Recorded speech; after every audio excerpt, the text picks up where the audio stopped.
Hello friends,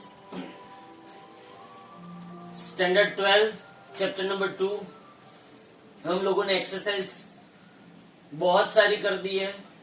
फिर भी जो भी बाकी है न्यूमेरिक एक्सरसाइज के अंदर वो भी हम खत्म कर रहे हैं।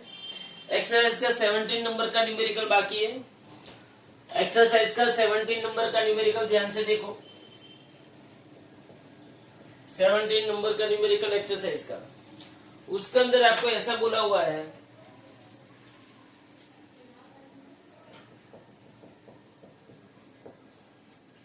a long charge cylinder of linear charge density lambda is surrounded by a hollow coaxial conducting cylinder. What is the electric field in the space between the cylinders? मतलब कि दो सिलेंडर है, दो सिलेंडर कॉन्सेंट्रिक सिलेंडर्स है। Long charge cylinder मतलब कि मैंने एक चार्ज्ड सिलेंडर लिया, मैंने चार्ज सिलेंडर लिया ऐसा, जिसके अंदर लीनियर चार्ज डेंसिटी लैम्डा है, जिसके अंदर लीनियर चार्ज डेंसिटी क्या है, लैम्डा। ओके, और ये लॉन्ग चार्ज सिलेंडर है जिसकी लेंथ अपने को दी नहीं है। और ये जो long charge cylinder of linear charge density lambda is surrounded by a hollow coaxial conducting cylinder. मतलब ये जो चार्ज सिलेंडर है उसको एक दूसरा होलो सिलेंडर मतलब ऐसे दूसरा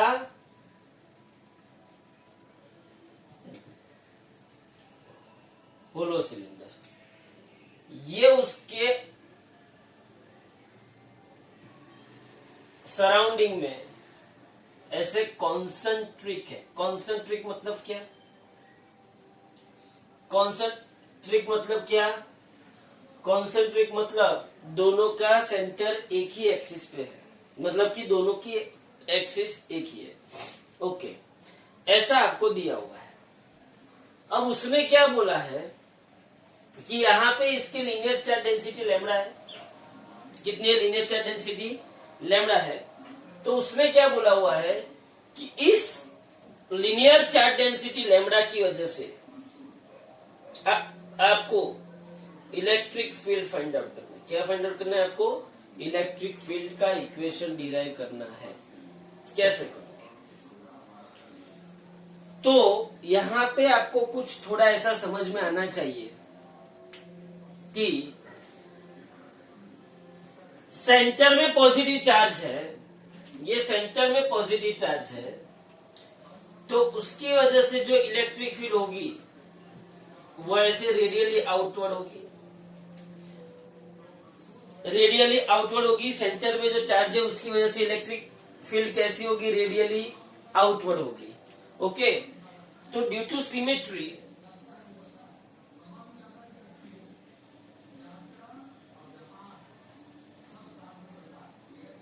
of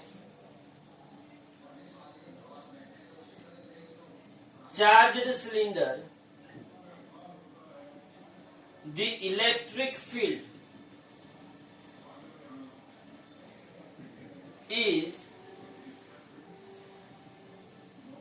radially outward direction। Electric field का है रेडियली आउटवर्ड है। Okay fine. तो यहां पे मैं क्या कर सकता हूं? इलेक्ट्रिक फील्ड रेडियली आउटवर्ड है। Now consider a point P। देखो, ये दोनों चार सिलेंडर के बीच में R डिस्टेंस पे एक P पॉइंट कंसिडर करो। Consider a point P at distance R from the central axis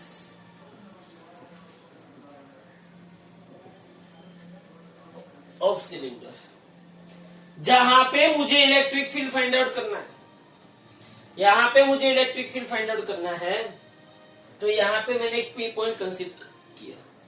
now consider, अभी देखो मुझे यहां पे पी पॉइंट पे इलेक्ट्रिक फील्ड फाइंड आउट करना है, बराबर है। तो मैं क्या करता हूं, इसको रेडियस लेके, ये पी पॉइंट, ये जो पी पॉइंट है, ये जो आर डिस्टेंस है, उसको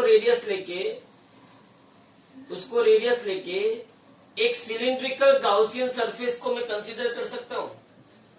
ये क्या है, सिलिंड्रिकल गाउसियन सरफेस। ओके, तो consider a cylindrical Gaussian surface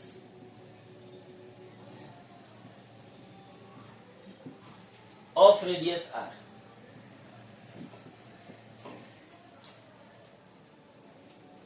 and length l। इसका मैं लेंथ क्या ले लेता हूं, l लेंथ ले लेता हूं।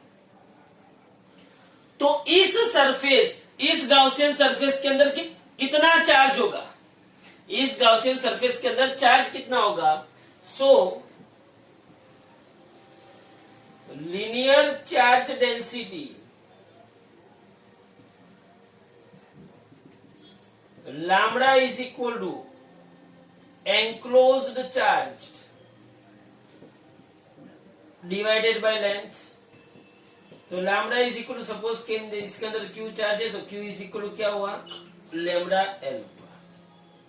ओके, नाउ अगर आप थोड़ा सा अच्छी तरह से देखो ना, थोड़ा सा डीप में अगर आप देखो, तो यहां पे ये जो सरफेस है, ये उसको मैं सरफेस 1 नाम दूंगा, इस सरफेस को मैं सरफेस 2 नाम दूंगा, और इसको मैं सरफेस 3 नाम दूंगा। अब देखो सरफेस 1 के लिए इलेक्ट्रिक फील्ड कहां पे है, यहां पे इलेक्ट्रिक फील्ड ऐसे है ना, और इस सरफेस का एरिया वेक्टर कहां पे होगा, ऊपर की साइड। सरफेस 3 के लिए electric field right hand side, और इसका एरिया वेक्टर कहां पे होगा, नीचे की साइड। होगा कि नहीं होगा, इसका एरिया वेक्टर ऊपर होगा, इसका एरिया वेक्टर नीचे होगा। और इस सरफेस, सेकेंड सरफेस के लिए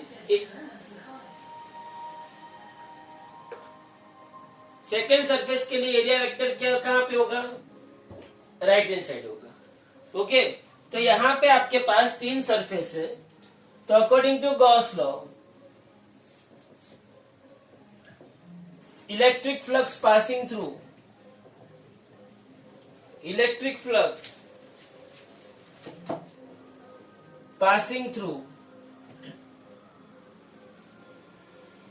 a cylindrical Gaussian surface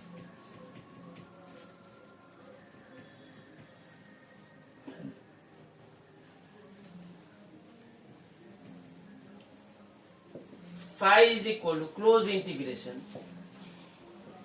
E dot ds।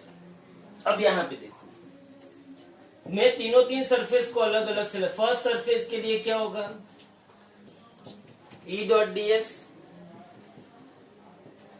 Second surface के लिए भी क्या होगा, E डॉट ds, और थर्ड सरफेस के लिए भी क्या होगा, E डॉट ds। अब फर्स्ट एंड थर्ड सरफेस के लिए आपको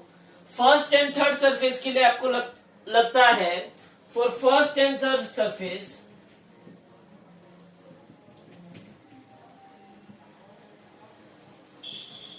E and ds are perpendicular, तो थीटा 90, तो cos 90 क्या आएगा, 0। क्या आएगा, cos 90 0। तो यहाँ पे phi इज इक्वल, ये 0 हो जाएगा, ये भी 0 आ जाएगा। phi इज इक्वल क्या होगा, E dot ds is equal to E ds cos theta is equal to E ds cos 0। तो यहाँ पे phi इज इक्वल क्या, E इंटीग्रेशन ds, किसका, ये सिलिंड्रिकल सरफेस का एरिया। तो सिलेंड्रिकल सरफेस का एरिया क्या होता है, क्या होगा, 2πr_l होगा। तो phi is equal to E into 2πr_l आया। इसको दे दो equation number 1। Now according to Gauss law phi is equal to क्या होता है, Q enclosed by epsilon nought. But Q enclose मेरे पास क्या है, lambda L. So phi is equal to lambda L by epsilon nought. इसको दे दो equation number 2। Equation 1 and equation 2 को आप क्या कर सकते हो, इक्वेट कर सकते हो। तो E इंटू 2πr_l,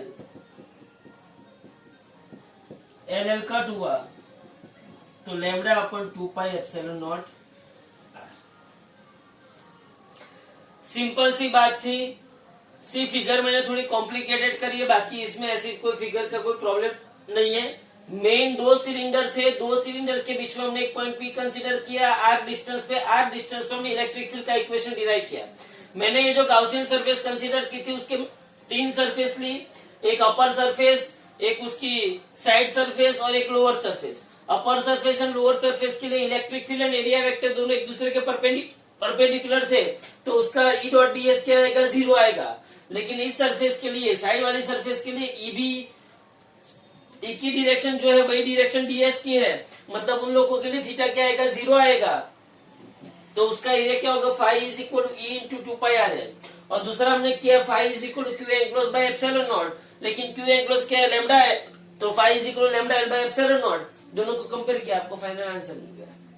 ओके, तो ये हो गया एक्सरसाइज का 70। क्या हो गया एक्सरसाइज का 70। चलो अभी यहाँ पे देखो एक्सरसाइज का 21।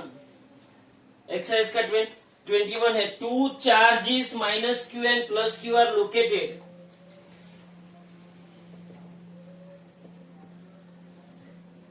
Two charges minus q and plus q are located at point 0, 0 minus a and 0, 0 a respectively. समझना ध्यान से। Two charges minus q and plus q are located at point 0, 0 minus a and 0, 0 a. What is the electrostatic potential at the point 0, 0 z and x, y, 0। पहले तो मेरी बात सुनो। 2 charges,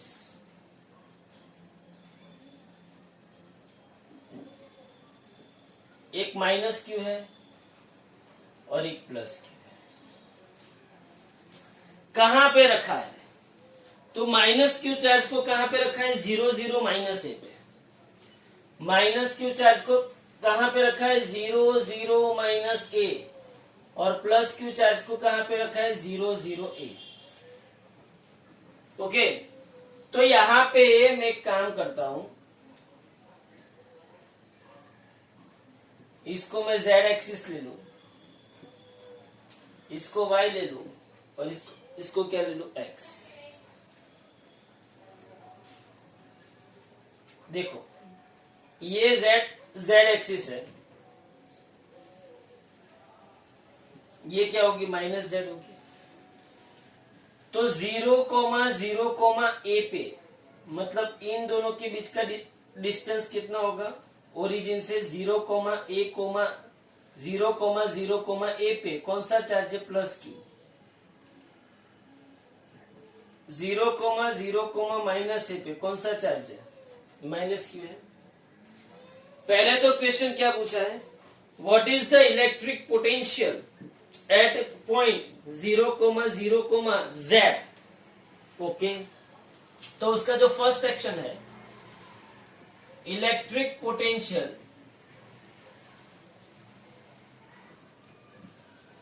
eight 0, 0, z।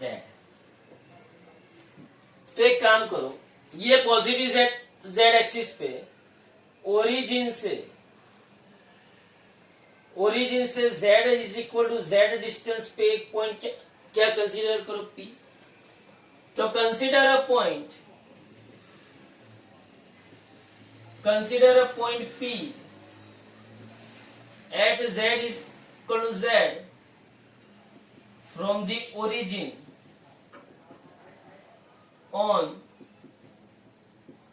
the Z axis. Okay तो मैंने origin से Z axis पे Z is equal to Z distance पे एक पॉइंट P कंसीडर किया। अब प्लस Q से इसका डिस्टेंस कितना होगा? ये A है, ये पूरा Z है, तो प्लस Q से इसका डिस्टेंस कितना होगा? Z माइनस है। और माइनस Q से ये P पॉइंट का डिस्टेंस कितना होगा? माइनस Q से P पॉइंट का डिस्टेंस कितना होगा? Z प्लस है। तो फ्रॉम प्लस Q डिस्टेंस कितना है? Z माइनस है। फ्रॉम माइनस Q डिस्टेंस कितना है? Z प्लस है। So total potential at point P V is equal to क्या होगा? V1 plus V2। बोलो V1 क्या होगा? KQ डिस्टेंस कितना है? Z माइनस ए प्लस ये K, ये माइनस Q डिस्टेंस कितना है? Z प्लस ए। तो V is equal to K into Q common निकलेंगे 1/Z minus A plus minus minus 1/Z plus ए। तो यहां पे क्या होगा? V is equal to KQ, ये Z प्लस ए यहां पे आएंगे, ये माइनस Z माइनस ए यहां पे जाएंगे, ये Z minus a into Z plus ए। तो बोलो यहां पे क्या होगा? V is equal to KQ, ये Z plus a minus Z plus a divided by Z square minus A square, ये Z और ये Z कट हुआ। तो यहां पे मुझे इक्वेशन मिला V is equal to KQ into A plus A क्या होगा? 2A और नीचे क्या आएगा? Z स्क्वायर माइनस ए स्क्वायर। तो बट 2AQ डाइपोल मोमेंट जो है, डाइपोल मोमेंट का इक्वेशन क्या हुआ? P इज इक्वल टू क्या हुआ? 2A into Q। तो 2A इंटू Q क्या होगा? P होगा। तो V इज इक्वल टू क्या आया? KP upon Z square minus ए स्क्वायर। तो इस क्वेश्चन के सेक्शन ए में जो पूछा था कि Z is equal to Z distance पे मुझे क्या चाहिए? इलेक्ट्रिक पोटेंशियल चाहिए। तो इलेक्ट्रिक पोटेंशियल मैंने Z इज इक्वल ओरिजिन से मैंने Z is equal to Z distance लिया, ये डिस्टेंस A था, ये नीचे नेगेटिव Z एक्सिस में ये डिस्टेंस था। तो मैंने प्लस Q से P का डिस्टेंस Z माइनस ए मिला, माइनस Q से P का डिस्टेंस Z प्लस ए मिला। और सिंपली आपको पता है कि V is equal to V1 plus V2, potential हम ऐड करते हैं क्योंकि पोटेंशियल के पास डायरेक्शन होती नहीं है। तो V is equal to KQ upon Z minus A plus K minus Q upon Z plus A, और उसका मैंने सॉल्यूशन किया तो मुझे क्या मिला? KP अपन Z स्क्वायर माइनस ए स्क्वायर। अब यहां पे यही सेक्शन ए के अंदर उसने दूसरा क्वेश्चन पूछा है कि what is the potential at x, y, 0। What is the potential at? Now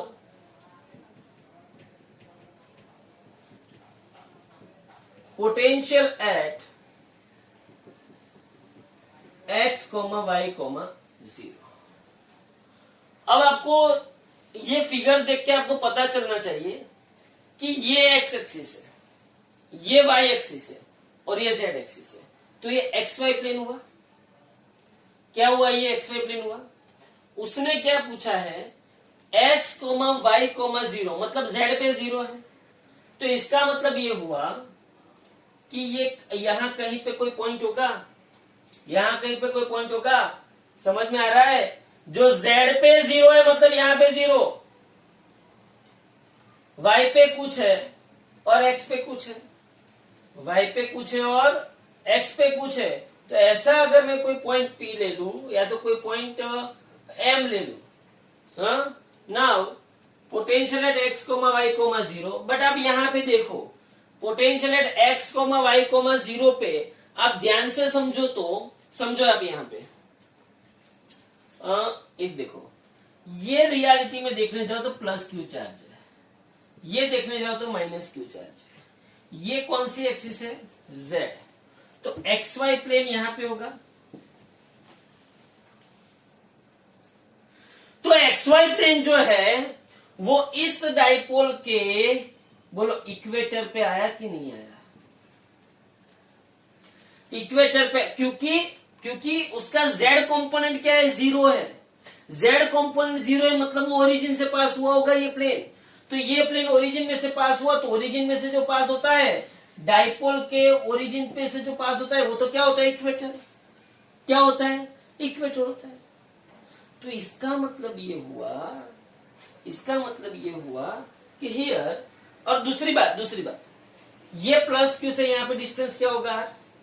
ये माइनस क्यू से यहां पे डिस्टेंस क्या होगा? चलो यहां पे देखो, distance of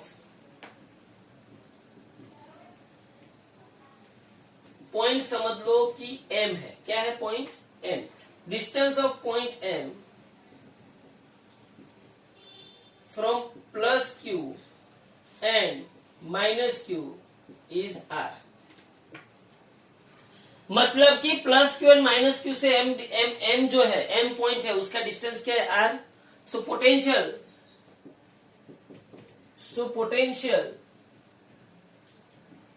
eight point P, at point M, V is equal to K Q by R plus K minus Q by R. तो आपको पोटेंशियल एट M क्या मिल जाएगा? जीरो मिल जाएगा।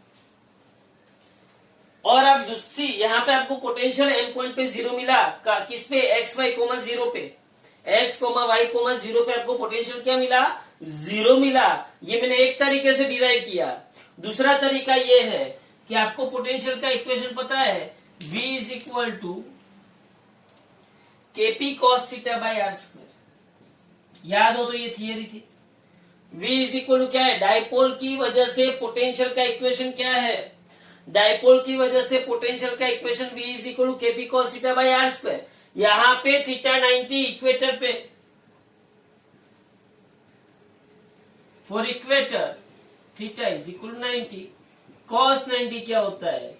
जीरो। तो बोलो यहां पे V क्या होगा? जीरो। बोले पता चला? तो इसका मतलब ये हुआ कि x comma Y comma zero पे मुझे पोटेंशियल क्या मिलता है? जीरो मिलता है। क्यों? क्योंकि वो इक्वेटर पे है। दो तरीके से मैंने आपको प्रूव किया। एक, प्लस क्यू से m का डिस्टेंस r है, माइनस क्यू से m का डिस्टेंस r है, डिस्टेंस सेम, चार्ज का मैग्नीट्यूड सेम, तो v is equal to K Q by R plus K into minus Q by R. तो प्लस माइनस माइनस, तो minus K Q by R, तो total potential क्या हो गया? Zero हो गया। समझ में आ रहा है मैं जो बोल रहा हूं वो? तो यहां पे v इज इक्वल टू मुझे क्या मिल रहा है? जीरो मिल रहा है। ओके, तो ये ए सेक्शन हुआ। अब बी सेक्शन क्या है? बी सेक्शन में उसने पूछा है, obtain the dependence of potential on the distance r of a point from the origin when r is very very very greater than a। अब मेरी बात सुन, उसने क्या बोला है? पोटेंशियल का r के साथ का रिलेशन ढूंढना है जब r a से बहुत बड़ा है। तो आपको ये पता है v is equal to KP cos theta by R square.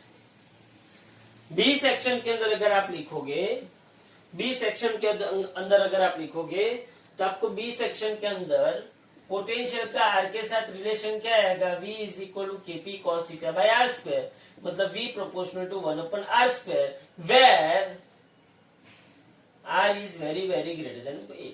Okay fine, ये बी पोर्शन खत्म हो गया। अरे खत्म हो गया बी पोर्शन, कुछ नहीं लेना है उसमें। v proportional to 1 upon R square, बात खत्म।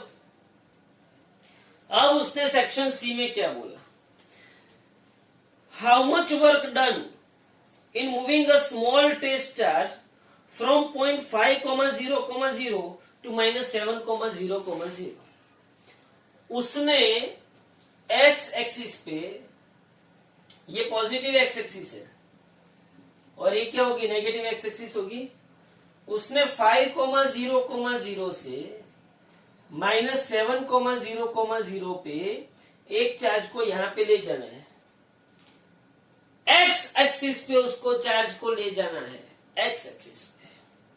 लेकिन मुझे ये पता चला कि x, y, 0 पे तो पोटेंशियल क्या है, 0। तो on x axis change in potential is 0। अगर चेंज इन पोटेंशियल इज 0 है, क्या है, चेंज इन पोटेंशियल इज 0, तो work done W is equal to क्या होगा, charge multiplied by change in potential, तो वर्क भी क्या होगा, 0। सिंपल क्वेश्चन है। उसने ऐसा पूछा कि how much work is done in moving a small test charge from 5,0,0 to -7,0,0। Work कितना होगा भाई, ये एक्स एक्सिस है, मतलब इक्वेटर पे। कहां पे, इक्वेटर पे। इक्वेटर पे पोटेंशियल ही 0 है, पोटेंशियल 0 है तो पोटेंशियल का चेंज भी 0 है, पोटेंशियल का चेंज 0 है मतलब कि डेल्टा भी 0 है। अब वर्क का इक्वेशन क्या हुआ, charge multiplied by delta we, तो डेल्टा वी 0 है तो वर्क क्या होगा, 0। फिर उसने ऐसा क्वेश्चन पूछा है कि मैं चार्ज को यहां से यहां ले जाता हूं तो मुझे जो वर्क मिलता है कि जो कुछ भी मिलता है, क्या वो पाथ डिपेंडेंट है कि पाथ इंडिपेंडेंट है। तो उसमें आपको लिखना है कि electric force is conservative force.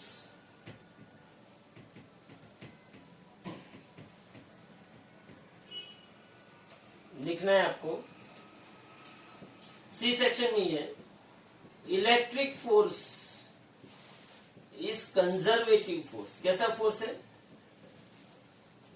Conservative force. याद रखना, इलेक्ट्रिक फोर्स कैसा फोर्स है, conservative force. So the displacement of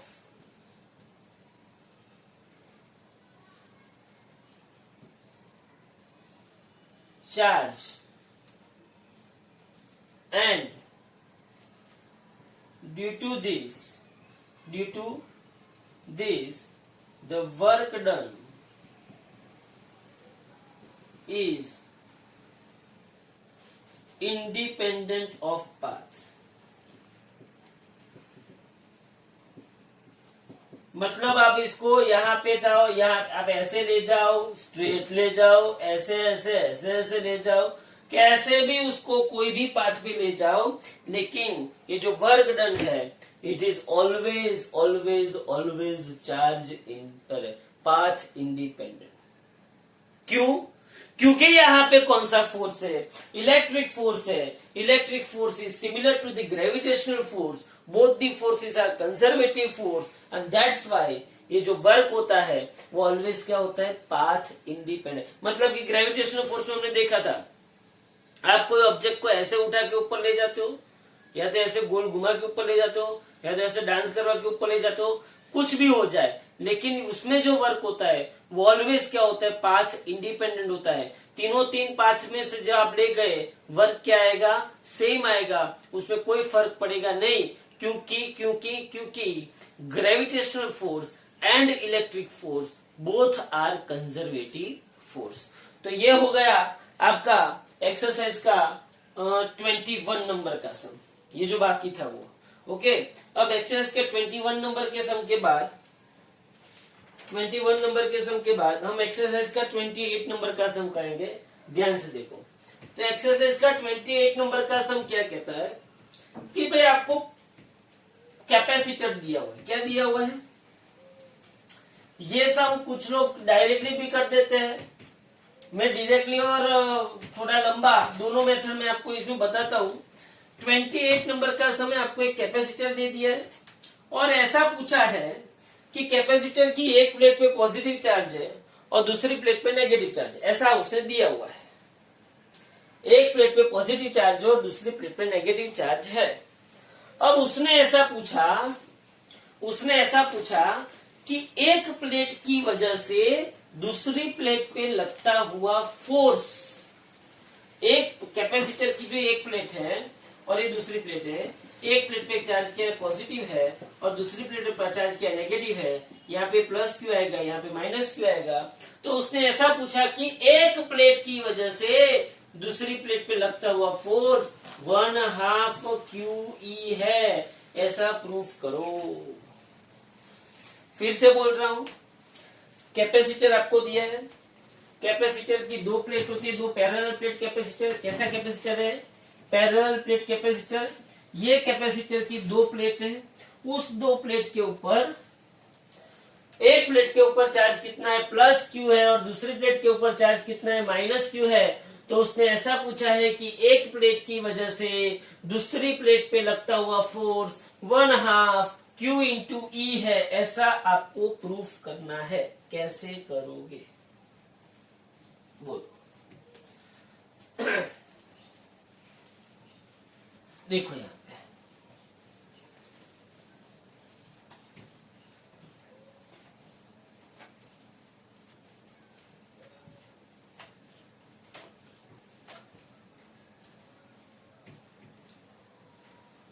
हो, तो क्वेश्चन नंबर 28 थोड़ा सा पढ़ लेते हैं क्वेश्चन को।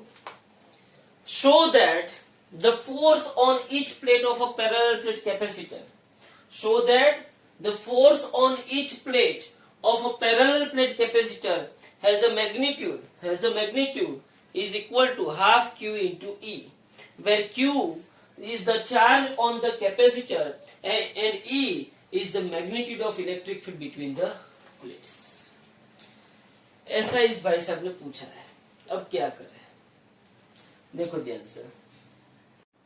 तो यहाँ पे हम लोगों ने क्या देखा कि 28 नंबर का जो सम है उसके अंदर हमको बोला है कि कैपेसिटर की दो प्लेट जो है, दो प्लेट में एक प्लेट के ऊपर प्लस क्यू चार्ज डिपॉजिट किया गया है, दूसरी प्लेट के ऊपर माइनस क्यू चार्ज डिपॉजिट किया गया है। तो पहली प्लेट की वजह से दूसरी प्लेट पे लगता हुआ फोर्स कितना? अब यहाँ पे देखो, तो इस सम के अंदर हम ऐसा कर सकते हैं। हम क्या कर सकते हैं? देखो यहाँ पे इस सम के अंदर हम ऐसा कर सकते हैं। पहला तो एक सिंपल सी बात मैं आपको बता दूं। सपोज कि इसको प्लेट ए समझ लो, इसको प्लेट बी समझ लो। पहली प्लेट की वजह से अंदर इलेक्ट्रिक फील्ड ऐसे होगा, प्लस की वजह से इलेक्ट्रिक फील्ड ऐसे होगा, ये माइनस की वजह से पर इलेक्ट्रिक फील्ड ऐसे होगा कि नहीं होगा?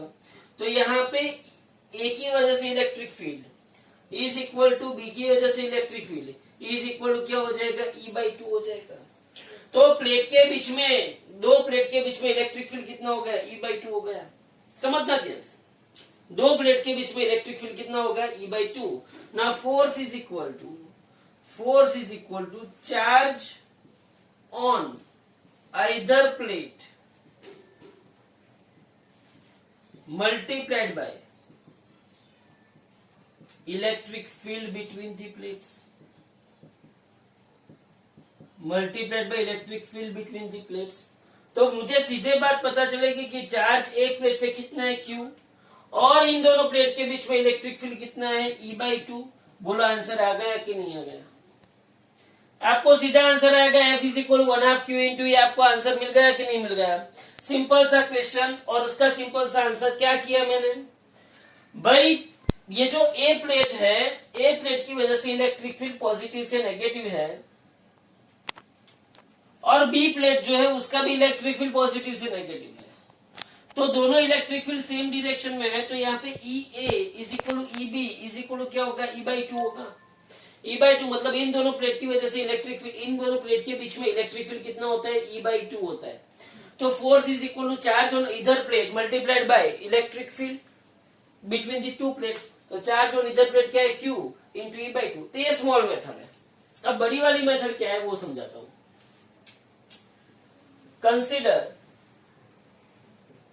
two parallel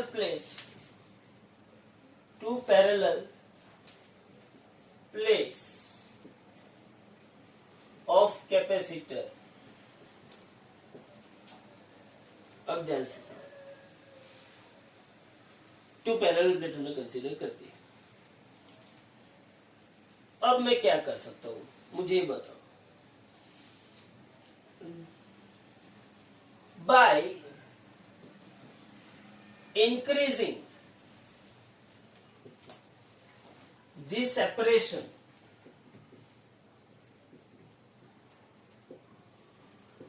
between two plates,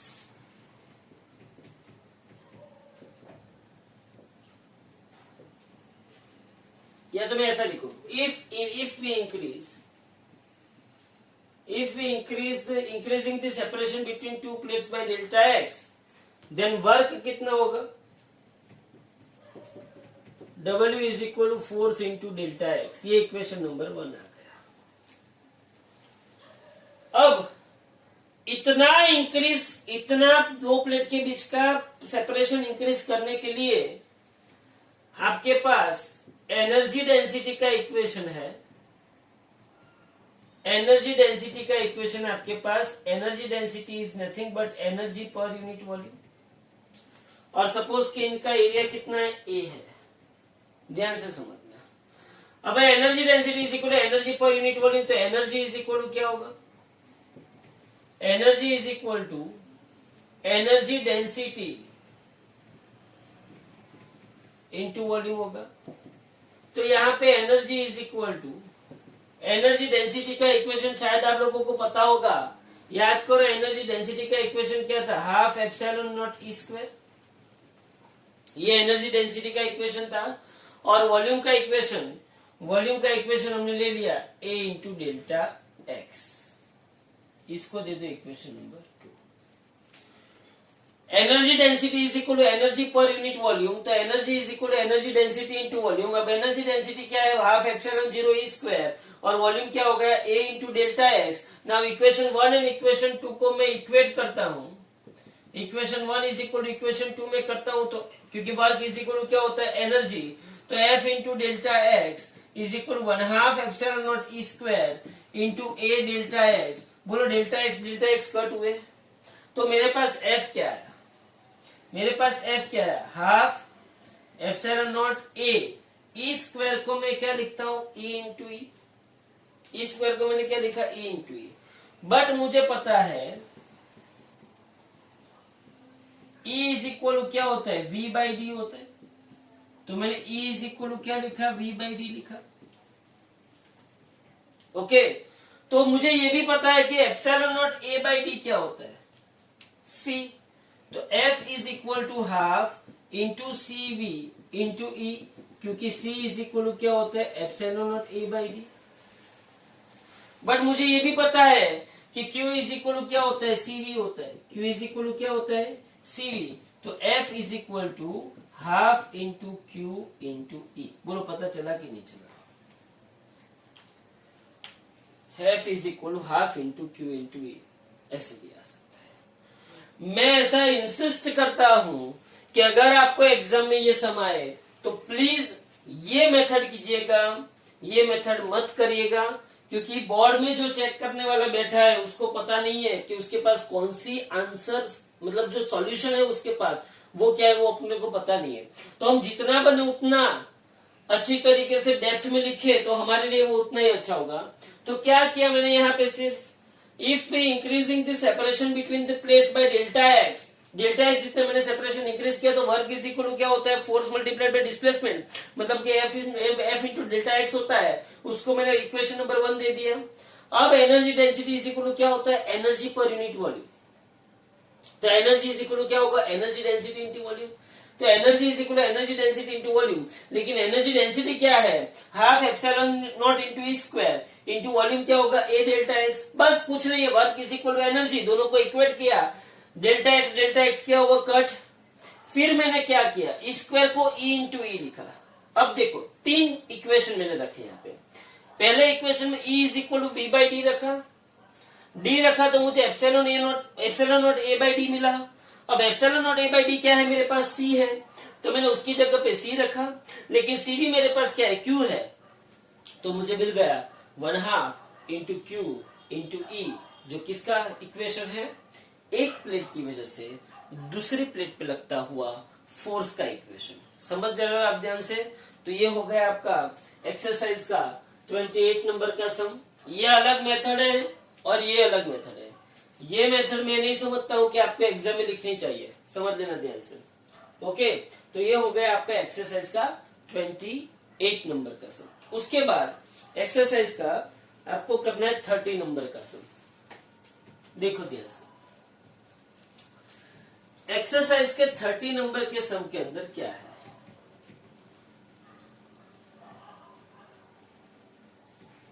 simple सा सम, कुछ नहीं है उसमें। हाँ, एक्सरसाइज का 30 नंबर का सम।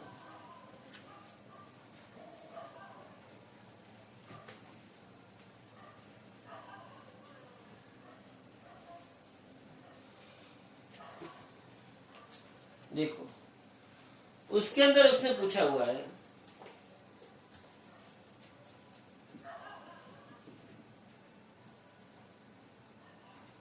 स्फेरिकल कैपेसिटर है। कौन सा कैपेसिटर है? Spherical capacitor.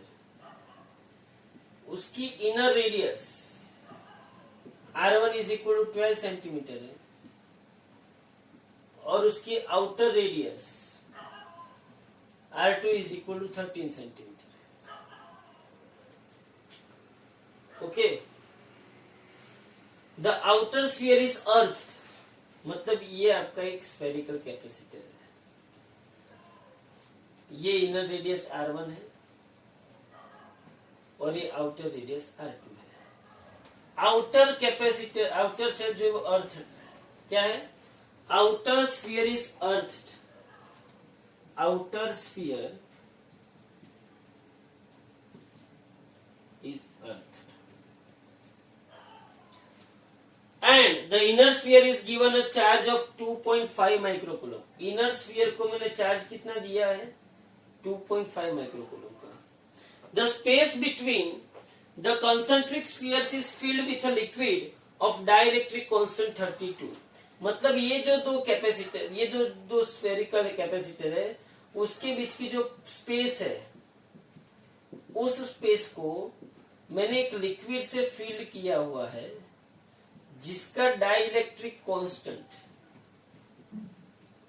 Dielectric constant of liquid K is equal क्या है? 32। बोलो, समझ में आ रहा है? समझ में आ रहा है? इसका मतलब ये हुआ कि एक बड़ा सा स्फीयर है, एक छोटा सा स्फीयर है। एक स्फीयर का, छोटे स्फीयर का रेडियस 12 सेंटीमीटर है, बड़े स्फीयर का रेडियस 13 सेंटीमीटर है, और उन दोनों के बीच में जो स्पेस है उसके अंदर लिक्विड भरा हुआ है, और उस लिक्विड का डाइलेक्ट्रिक कांस्टेंट कितना है? 32 है, और आउटर स्फीयर को अर्थ किया हुआ है। तो पहला क्वेश्चन उसने पूछा है, determine the capacitance of the capacitor. Determine the capacitance of the capacitor. ध्यान से देखना, capacitance of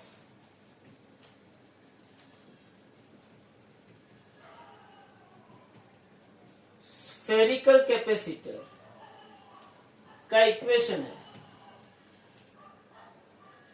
4 pi epsilon not R1 R2 upon R2 minus R1। क्या है equation? 4 pi epsilon not R1 R2 अपन, ये हमने डिराइव किया है 4 pi epsilon not R1 R2 upon R2 minus. लेकिन इसके अंदर डाइलेक्ट्रिक मटेरियल भरा हुआ है। अगर कैपेसिटर की दो प्लेट के बीच में डाइलेक्ट्रिक मटेरियल भरा हुआ होता है तो आपको उसके कैपेसिटेंस को किससे मल्टीप्लाई करना पड़ता है? K से। याद है ना, हम लोगों ने लिखा था C dash is equal to KC। क्या लिखा था हम लोगों ने? C dash is equal to KC। मतलब जब जब जब डाइलेक्ट्रिक मटेरियल नहीं होता है तब कैपेसिटेंस C होता है, लेकिन जब डाइलेक्ट्रिक मटेरियल ऐड करते हो तो कैपेसिटेंस कितना हो जाता है? KC जितना हो जाता है। तो ये K इंटू C आ गया। इसका मतलब ये हुआ कि यहाँ पे मुझे इसको किससे मल्टीप्लाई करना पड़ेगा? K से।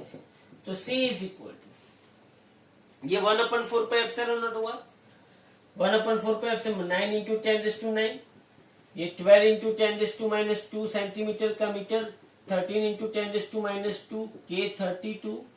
यहाँ पे 13 में से 12 गया, 13 में से क्या गया? 12 इंटू 10⁻⁻2, 10⁻⁻2 10⁻⁻2 कट, तो C इज इक्वल टू 9 into 10⁻⁹ into 12 into 13 into 32 into 10⁻², farad, जो आया वो आपका आंसर।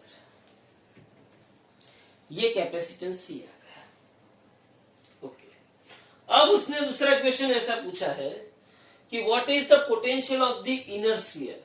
आउटर स्फीयर तो अर्थ है, तो potential of the inner sphere, potential of the inner sphere. अब बोलो इनर स्फीयर पे चार्ज कितना है, Q is equal to 2.5 microcoulomb. तो आपको कैपेसिटेंस पता है, तो C इज इक्वल टू क्या होगा, Q बाई V। तो V इज इक्वल टू क्या होगा, Q बाई C। तो 2.5 माइक्रोकूलम, माइक्रोकूलम मतलब 10⁻⁶। और C इसका कितना आता है, इसका C आता है आपके पास 5.55 इंटू 10⁻⁹ फेराड। क्या आता है, 5.55 इंटू 10⁻⁹, जो आएगा वो आपका क्या आएगा, पोटेंशियल आ जाएगा। सिंपल सा इक्वेशन रखा। बोलो स्फीयरिकल कैपेसिटर का इक्वेशन आपको पता होना चाहिए, C is equal to 4πε0 R1 R2 upon R2 minus R1। लेकिन यहाँ पे दो प्लेट के बीच में क्या रखा हुआ है, डाइलेक्ट्रिक मटेरियल रखा हुआ है, डाइलेक्ट्रिक मटेरियल रखा हुआ है। इसकी वजह से इसको K से क्या करना पड़ेगा, मल्टीप्लाई करना पड़ेगा। और यहाँ पे C is equal to Q by V है, तो V इज इक्वल टू क्या होगा, Q बाई C। क्या होगा, V is equal to Q by C होगा। अब यहाँ पे देखो, अब उसने तीसरा क्वेश्चन ऐसा पूछा है, compare the capacitance of this capacitor, मतलब ये कैपेसिटेंस ये आया ना, of this capacitor with that of an isolated sphere of radius r. Isolated sphere of radius r is equal to 12 centimeter. Now, capacitance of an isolated मतलब क्या, ये जो दोनों का कॉम्बिनेशन दिया हुआ है, ऐसा नहीं अलग से एक छोटा सा स्फीयर है। Capacitance of isolated sphere of R is equal to 12 centimetre. तो आपके पास इक्वेशन था C is equal to 4πε0 R। Capacitance का इक्वेशन क्या था, C is equal to sphere के लिए कैपेसिटेंस का इक्वेशन क्या था, C is equal to 4πε0 R। 4πε0 मतलब 9 इंटू 10⁻⁹ नीचे जाएगा और ये 12 इंटू 10⁻² ऊपर आएगा। तो यहाँ पे समथिंग 1.33 इंटू 10⁻11 फेराड होगा। अब एक बात बोलो, जब मैंने छोटे स्फीयर के साथ, समझो ये छोटा स्फीयर है 12 सेंटीमीटर, 12 सेंटीमीटर का ये छोटा स्फीयर है। इस छोटे स्फीयर का अगर मैं अलग से कैपेसिटेंस निकालता हूं, उसको अलग रख दिया, 12 सेंटीमीटर के छोटे स्फीयर को अलग रख दिया, और मैं अगर उसका कैपेसिटेंस निकालता हूं तो कितना आता है, 1.33 इंटू 10⁻11 फेराड। ओके, लेकिन जब ये छोटे स्फीयर के साथ उसके नजदीक मैंने कोई बड़ा स्फीयर ले गया और वो भी इसका अर्थिंग किया हुआ है, क्या किया हुआ उसका अर्थिंग। अगर मैं छोटे स्फीयर के साथ किसको ले गया, बड़े स्फीयर को ले गया और बड़े स्फीयर का अर्थिंग किया है, तो सोचो ये जो पूरी सिस्टम है, इस सिस्टम का कैपेसिटेंस कितना हो जाता है, 5.5 इंटू 10⁻⁹ फेराड हो जाता है। मतलब कि अगर मैं एक सिंगल स्फीयर लू, उसका कैपेसिटेंस बहुत कम होता है एज कंपेयर टू उस सिंगल स्फीयर के साथ मैं कोई दूसरा स्फीयर अर्थ किया हुआ रखूं, तो वो जो सिस्टम होती है उसका कैपेसिटेंस क्या हो जाता है, बढ़ जाता है। क्या हो जाता है, बढ़ जाता है। क्यों बढ़ता है, क्योंकि C इज इक्वल टू क्या है, Q बाई V। जब मैं अर्थिंग किया गया स्फीयर इस छोटे स्फीयर के नजदीक लाता हूं, तो उसका V क्या होता है, डिक्रीज होता है। पोटेंशियल क्या होता है, डिक्रीज। और जो पोटेंशियल डिक्रीज होता है तो कैपेसिटेंस क्या होता है, इंक्रीज होता है। क्या होता है, कैपेसिटेंस इंक्रीज। तो ये याद रखना, पहला क्वेश्चन क्या था, स्फीयरिकल कैपेसिटर जो है उसका कैपेसिटेंस का इक्वेशन क्या है 4 pi epsilon not R1 R2 के। के क्यों? डाइलेक्ट्रिक मटेरियल अंदर फिल किया इसलिए अपन R2 माइनस R1। दूसरा पोटेंशियल ढूंढना था तो C इज इक्वल मैंने क्या रखा Q बाई V। और तीसरा जब आपको एक छोटा सा स्फीयर दिया है, एक सिंगल स्फीयर दिया है, एक आइसोलेटेड स्फीयर दिया है, तब उसके कैपेसिटेंस का इक्वेशन क्या आता है C is equal to 4 pi epsilon naught R। Okay, तो ये हो गया एक्सरसाइज का 30 नंबर का सम। उसके बाद एक्सरसाइज के 30 नंबर के सम के बाद अगर हम देखने चाहे तो हम दो ही सम अभी हम करवाएंगे, क्योंकि बाकी के सम तो थोड़े बहुत थियोरेटिकल सम है। थियोरेटिकल सम हम बाद में देखेंगे, लेकिन यहाँ पे बाकी के मतलब अभी 2-3 बाकी बचे हैं और कुछ बाकी नहीं बचा है। तो ये 30 नंबर का सम हो गया। उसके बाद हम करवाते हैं 33 नंबर का सम। कौन सा सम? 33 नंबर का सम क्या है, ध्यान से देखो। 33 ओके, 33 और उसके बाद 35 okay.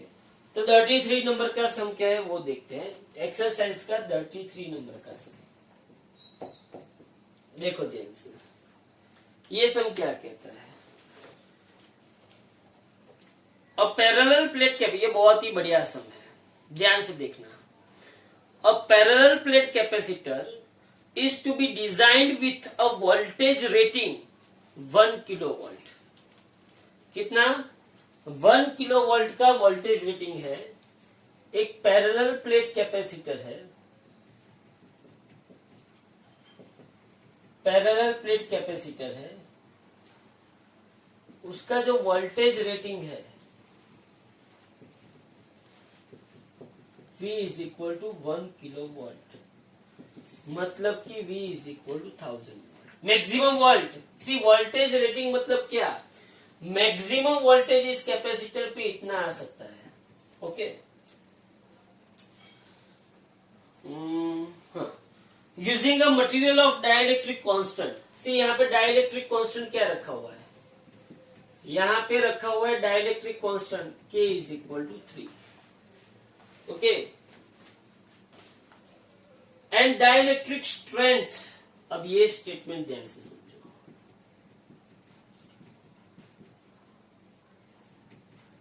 Dielectric strength is nothing but E। E maximum भी लिख सकते हैं इसको। क्या लिख सकते हैं कि मैक्सिमम उसकी डाइलेक्ट्रिक स्ट्रेंथ कितनी है? 10⁷ volt per metre. Now what do you mean by dielectric strength? Dielectric strength is the maximum electric field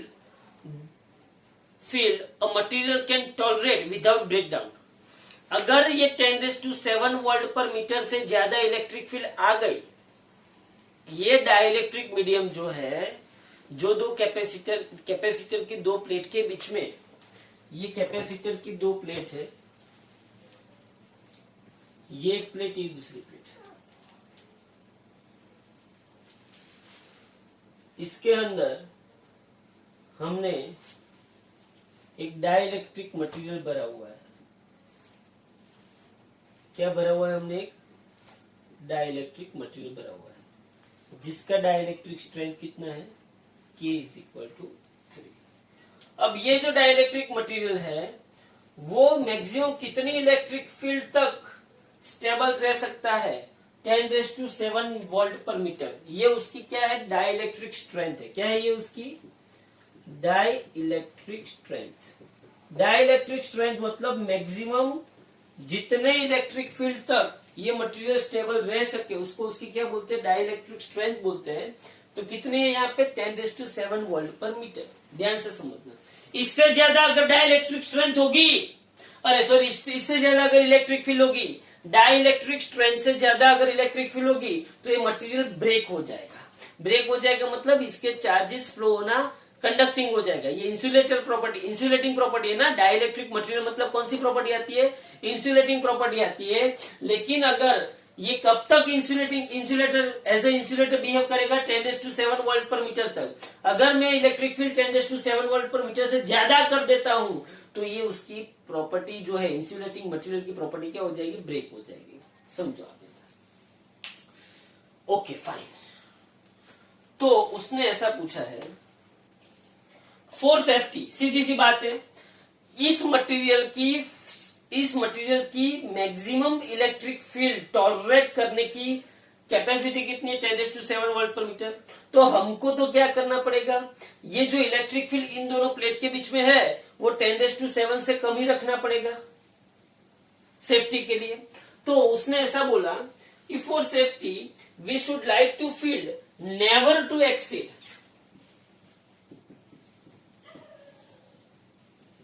never to exceed 10% of dielectric strength। मतलब कि जो इलेक्ट्रिक फील्ड है वो डाई इलेक्ट्रिक स्ट्रेंथ का कितना percentage है? 10%। मतलब कि हम उससे ज्यादा इलेक्ट्रिक फील्ड लगाएंगे नहीं। तो ये 10/100 इंटू 10⁷, तो हमको इलेक्ट्रिक फील्ड कितनी लगानी है? 10⁶ वोल्ट पर मीटर। समझ में आ रहा है? इसकी मैक्सिमम इलेक्ट्रिक फील्ड बेयर करने की कैपेसिटी कितनी है? 10⁷ वोल्ट पर मीटर। तो हम क्या करेंगे? 10⁷ तक नहीं जाएंगे, हम कहां तक जाएंगे? 10⁶ तक जाएंगे। अगर मुझे 10⁶ वोल्ट पर मीटर का इलेक्ट्रिक फील्ड चाहिए, अगर मुझे 10⁶ वोल्ट पर मीटर का इलेक्ट्रिक फील्ड चाहिए एंड मुझे कैपेसिटेंस कितना चाहिए? कैपेसिटेंस कितना चाहिए मुझे? C = 50 microfarad. मतलब C = 50 इंटू 10⁻⁶ फेराड। और साथ में मुझे कैपेसिटेंस C = 50 इंटू 10⁻⁶ फेराड चाहिए। तो what minimum area of plates is required? मुझे एरिया ढूंढना है। मुझे प्लेट का क्या ढूंढना है? एरिया ढूंढना है। बोलो क्या करेंगे? इसकी मैक्सिमम इलेक्ट्रिक फील्ड टॉलरेट करने की कैपेसिटी कितनी है? 10⁷ वोल्ट पर मीटर। हमने क्या किया? 10⁶ तक जाएंगे। हमको कैपेसिटेंस इसका इतना चाहिए, V इतना है, तो मुझे एरिया कैपेसिटर का कितना लगाना पड़ेगा?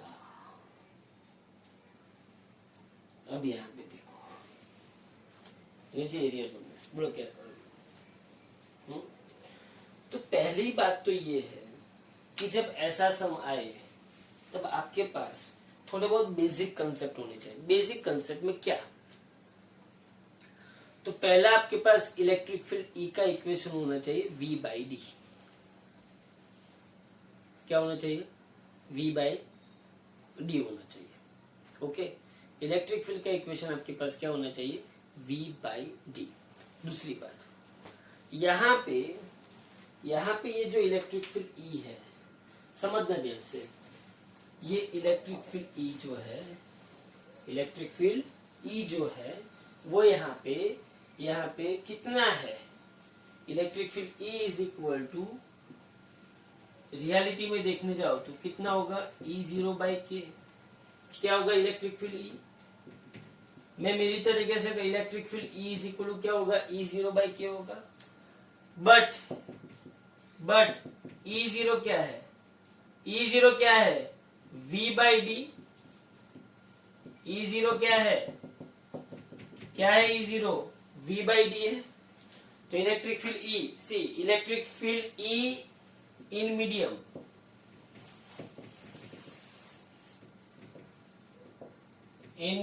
Is equal to E0/K। जैसे हमारा force in medium Fm is equal to F/K था, वैसे E0/K। ओके,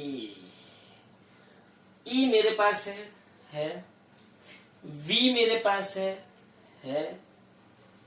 K मेरे पास है, लेकिन D नहीं है। तो C is equal to ε0 A/D। तो D is equal to ε0 A/C होगा। ओके, तो मैं यहां पे क्या लिख सकता हूं? E is equal to V/ε0 A/C into K। सीधी सी बात है, मैं सी को ऊपर भेज दूंगा, तो E is equal to CV epsilon not A into K. मुझे ए ढूंढना है तो ए को मैं सब्जेक्ट ऑफ इक्वेशन में, तो A is equal to CV upon epsilon nought के इंटू ई। तो ए इज इक्वल, बोलो सी कितना चाहिए, 50 इंटू 10⁻⁶, V 1000 मतलब 10⁻3, ये 8.85 इंटू 10⁻12, के 3 है और ये 10⁻6 है। इसको अगर आप सॉल्व करोगे, तो आपको ये 10⁻6, 10⁻6 मतलब 10⁻12 ये कट हो गया, तो आपको 50,000 डिवाइडेड बाय 8.85 इंटू क्या मिलेगा 3, तो आपको समथिंग मीटर स्क्वायर में क्या मिल जाएगा, एरिया मिल जाएगा। क्वेश्चन को अच्छी तरह से समझना, ध्यान से याद रखना इसको। क्या किया मैंने, पैरेलल प्लेट कैपेसिटर का मैक्सिमम वोल्टेज रेटिंग क्या था, V is equal to 1000 volt था। डाइलेक्ट्रिक कांस्टेंट उसके बीच में, कैपेसिटर के बीच में जो मैंने मटेरियल डाइलेक्ट्रिक मटेरियल भरा उसका डाइलेक्ट्रिक कांस्टेंट कितना था, K इज इक्वल टू 3 था। उसका डाइलेक्ट्रिक स्ट्रेंथ मतलब मैक्सिमम वो इतना इलेक्ट्रिक फील्ड टॉलरेट कर सकता है वो कितना था, 10⁻7 वोल्ट पर मीटर था। अब ये जो इलेक्ट्रिक फील्ड जो है, मुझे इसकी मैक्सिमम कैपेसिटी 10⁻7 है, तो मुझे ये जो डाइलेक्ट्रिक मटेरियल है उसमें ब्रेकडाउन ना आए, उसकी वजह से मुझे क्या करना पड़ेगा, 10% उसका कम करना पड़ेगा। तो मैंने इलेक्ट्रिक फील्ड कितना चाहिए मुझे, 10% ऑफ दिस मैक्सिमम, तो 10% ऑफ 10⁻7, तो मुझे 10⁻6 मिला। मुझे कैपेसिटेंस कितना चाहिए, 15 टू 10⁻6 चाहिए। तो और मुझे क्या ढूंढना है, एरिया। तो मैंने क्या किया, पहले देखो E is equal to E0 by K, लेकिन E0 क्या है, V बाई डी, लेकिन C इज इक्वल टू क्या है, epsilon not A by D, तो D is equal to epsilon not A by C. तो D की जगह पे epsilon not A by C रखा, C ऊपर गया, सब वैल्यू रखी, A को सब्जेक्ट ऑफ इक्वेशन बनाया, तो आपको क्या मिल गया, आंसर मिल गया। ओके, तो यहाँ पे ये होता है क्वेश्चन नंबर 33। ओके, तो यहाँ पे मेन जो कैलकुलेशन वाले जितने भी सम थे वो सब खत्म हो गए हैं, कोई बाकी नहीं बचा है।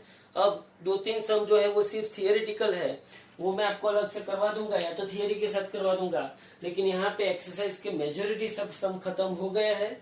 ओके, तो अच्छी तरह से इसको प्रिपेयर कीजिए, एग्जाम में ऐसे ही आप लिखेंगे तो पूरे मार्क मिलेंगे, कोई मार्क कटिंग होगा नहीं। Okay, thank you very much.